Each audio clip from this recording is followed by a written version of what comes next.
Bonjour à tous, bienvenue sur My Travel Project. On se retrouve aujourd'hui, on est le 6 juillet.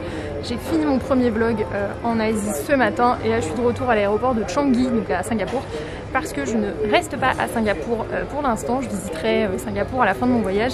Là j'attends mon avion pour partir à Ho Chi Minh Ville, donc au Vietnam. Si tu me suis depuis longtemps, tu sais que c'est genre, je pense, mon pays préféré sur terre littéralement. Ça va être la 4e fois que j'y vais et j'y retourne pour 2 semaines cette fois-ci pour visiter une région que je connais pas du tout au Vietnam, c'est le delta du Mekong. Donc j'arrive pour rester quelques jours à Ho Chi Minh Ville et ensuite je partirai visiter en fait tout le delta du Mekong que je connais pas du tout. Donc voilà pour le programme et là pour l'instant j'attends mon avion, donc rien de bien intéressant. Et du coup dans ce vlog je vais t'emmener avec moi pour visiter Ho Chi Minh Ville, qu'on appelle aussi Saigon, pendant les prochains jours.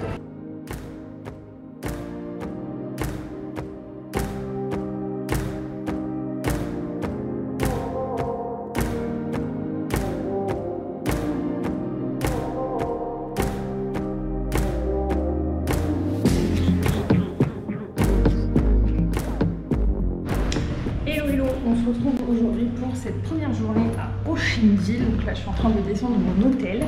Et ce qui est cool à Ho Chi Minh Ville, c'est que dans le district 1, la plupart des points d'intérêt sont tous au même endroit. Donc je pense que ça va être surtout balade. Peut-être visiter le palais de la réunification. Et sinon ça va être vraiment d'aller voir les différents points d'intérêt. Vu que c'est pas nécessairement à visiter mais plus à voir. Du coup je t'emmène avec moi pour cette première journée à Ho Chi Minh Ville.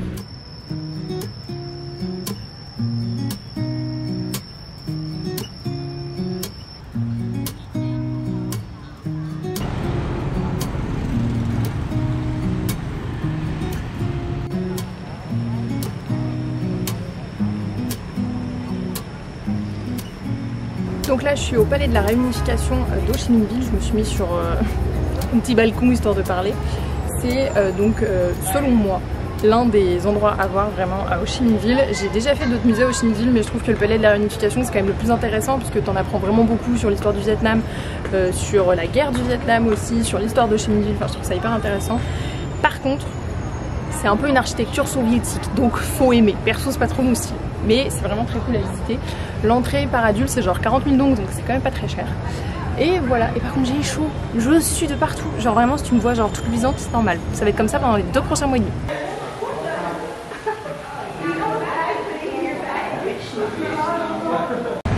Bon, je voulais retourner voir la cathédrale Notre-Dame de Saigon. Petite désillusion. Bah voilà, en travaux.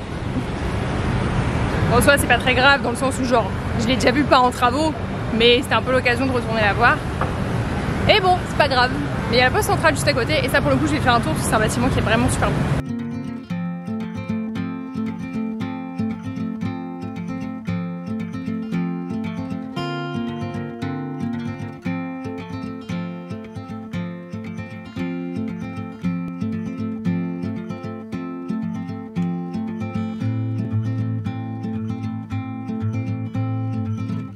En soi, la poste centrale, elle se visite pas vraiment, c'est surtout un bâtiment à découvrir. Donc après en avoir fait le tour et avoir acheté 2 cartes postales, j'ai aussi découvert Book Street qui est juste à côté. En fait, c'est une rue qui est entièrement piétonne et qui est dédiée à des librairies et à des maisons d'édition. Donc c'est vraiment super sympa à voir si t'en as l'occasion et c'est surtout très calme, ce qui change un peu du reste d'Ho Chi Minh Ville.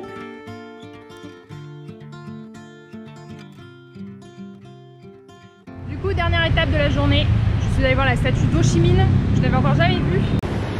Et donc voilà notre fameux Ho Chi Minh. J'étais jamais allée voir sa statue, du coup c'est l'occasion. Et juste derrière là, c'est l'hôtel de ville d'Ho Chi Minh Ville.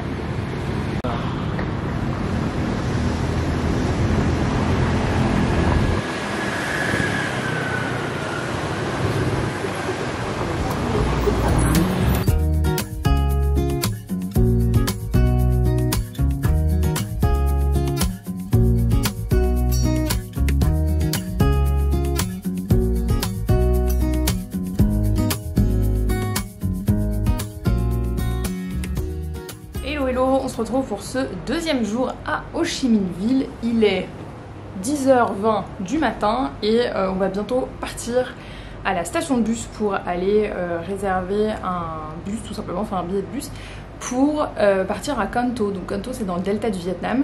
Demain matin, on quitte Ho Chi Minh Ville justement pour aller là-bas. Donc il faut qu'on prenne notre bus. On a déjà réservé notre logement à Kanto, mais bon, maintenant il faut réserver le transport quoi. Et après avoir réservé le bus, on va très certainement aller donc au marché Bentan, qui est un gros marché ici à Ho Chi Minh Ville, et pourquoi pas après aller se balader le long de la rivière qui traverse Ho Chi Minh Ville. Pour le coup, c'est quelque chose que j'ai jamais fait les autres fois où je suis venue au Vietnam, donc ça va être assez cool. Pour le reste de la journée, à voir. C'est pas une journée très remplie parce que hier par exemple, on est rentré à l'hôtel vers genre 14h30, quelque chose comme ça, parce qu'il faisait super chaud et c'est un peu compliqué de se balader quand il fait super chaud et humide.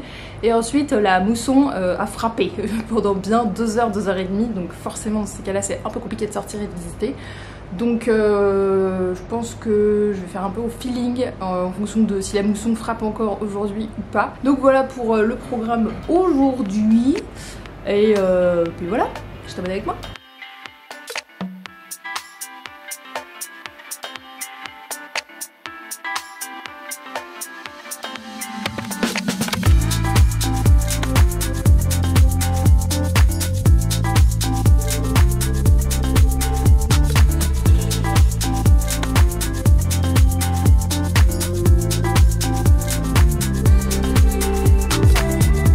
Honnêtement, si tu viens au marché Bentan sans avoir envie d'acheter des souvenirs ou de manger quelque chose, bah, tu fais rapidement le tour de ce que proposent les vendeurs.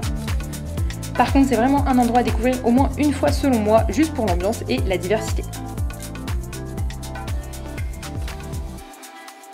Bon, il est genre midi, pire heure pour sortir, voilà. Et je suis enfin arrivée sur les bords du fleuve qui traverse Ho Chi Minh, donc je ne me souviens jamais du nom.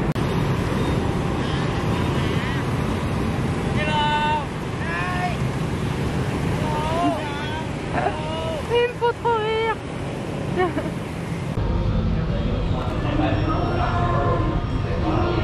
C'est pas ici. Merde.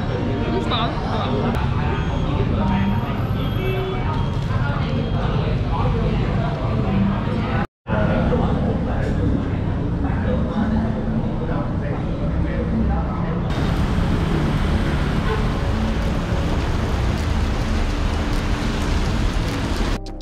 Pour ce dernier soir à Ho Chi Minh Ville, on a trouvé un rooftop avec des bières plutôt pas chères et une vue sympa, ce qui était vraiment cool pour terminer ces 2 jours ici.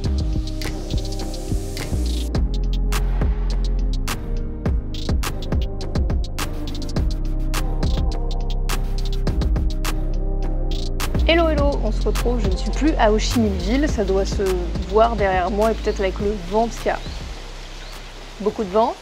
En fait j'ai complètement oublié de finir le vlog. Enfin, j'avais commencé à finir le vlog genre en partant en bus ce matin d'Ho Chi Minh Ville et en fait le fichier vidéo a bugué. Donc il était coupé à la moitié, enfin bref. Et puis surtout je me suis dit que je savais pas trop redonner mes impressions sur Ho Chi Minh Ville parce que bah, j'y suis déjà allée, mais j'y suis allée la dernière fois, c'était il y a genre 6 ans, donc forcément ça a potentiellement changé. En plus avec le Covid, les restrictions Covid, tu peux toujours un peu te demander genre comment ça va être. Honnêtement, j'ai pas trouvé que ça avait changé tant que ça. On va dire que le Vietnam, maintenant avec le Covid, j'ai pas trouvé que ça avait beaucoup changé. Enfin, il y a évidemment beaucoup de gens qui ont des masques, mais enfin, en Asie, en général, les gens portaient parfois des masques avant le Covid, donc j'ai pas été si choquée que ça de voir des gens avec des masques, enfin, surtout maintenant, si tu veux, genre plus personne n'est choqué de ça. Sinon, honnêtement, il y avait genre assez peu de restrictions, pour ne pas dire aucune. Dès que tu vas dans un musée ou que tu prends les transports ou que tu es dans des lieux publics fermés, genre tu mets le masque et encore, les gens le mettent pas tout le temps, sauf dans les transports où vraiment ils le mettent tout le temps. Et mis à part ça, c'était vraiment cool genre de revenir à Ho Chi Minh Ville parce que c'est vraiment genre la première ville que moi j'ai découverte au Vietnam, la première fois que je suis venue en 2013, donc il y a quand même 9 ans. Alors c'est sûr que maintenant je découvre plus cette ville comme avant, même si là il y a des visites que j'ai refaites et que j'avais déjà faites avant. Mais en fait t'as toujours des trucs à découvrir, tu redécouvres des rues, tu redécouvres des spécialités, tu redécouvres genre des mots vietnamiens dont t'avais oublié la signification, donc c'était vraiment cool de revenir. Je sais en général que c'est un peu une ville genre négligée par rapport à Hanoï, puisque c'est vrai que niveau architecture, Hanoï est quand même un peu plus jolie, mais moi j'adore Ho Chi Minh Ville. Je trouve que c'est une ville qui est hyper vivante. Honnêtement, je pense que le seul truc qui m'a, je vais pas dire déçu, mais genre qui m'a surpris, c'est dans le quartier backpacker, donc la rue Bui Vien, qui est genre la rue où il y a les bars et où tu sors le soir si t'as envie de sortir. C'était si bruyant. Alors je sais pas si c'est parce que genre je vieillis et que la dernière fois que je suis venue j'avais clairement 22 ans et que je pouvais sortir jusqu'à 5h du mat sans être bourrée le lendemain. Non pas que je sois sortie cette fois-ci, mais bref. Mais en fait, à partir de genre 19h, 20h, les bars, ils mettent la musique à fond, c'est-à-dire que tu ne foncièrement tu ne peux pas t'entendre. Genre vraiment c'est affolant. Et ça m'a trop surpris parce que la dernière fois que je suis venue c'était pas comme ça, c'était beaucoup plus genre soirée mais pas au point de genre vraiment pas s'entendre. Enfin c'était un peu une ambiance glauque parfois je trouvais, donc ça c'était pas ouf, mais bon je suis pas venue à Ho Chi Minh Ville pour la Hoi Vien donc c'est pas trop grave. Du coup c'est la fin de ce vlog, j'espère que ça t'aura plu pour ce premier vlog au Vietnam. N'hésite pas à me dire dans les commentaires si t'es déjà venu au Vietnam et si toi tout simplement t'aimerais venir au Vietnam si t'y es pas encore allé. Et puis on se retrouve dans le prochain vlog dans le delta du Mekong. Là je suis à Can Tho, il fait extrêmement chaud mais je suis sûre que ça va être très cool et j'ai hâte de t'emmener avec moi dans ce prochain vlog. En tout cas j'espère que ça t'aura plu et nous on se retrouve bientôt dans une prochaine vidéo. Ciao!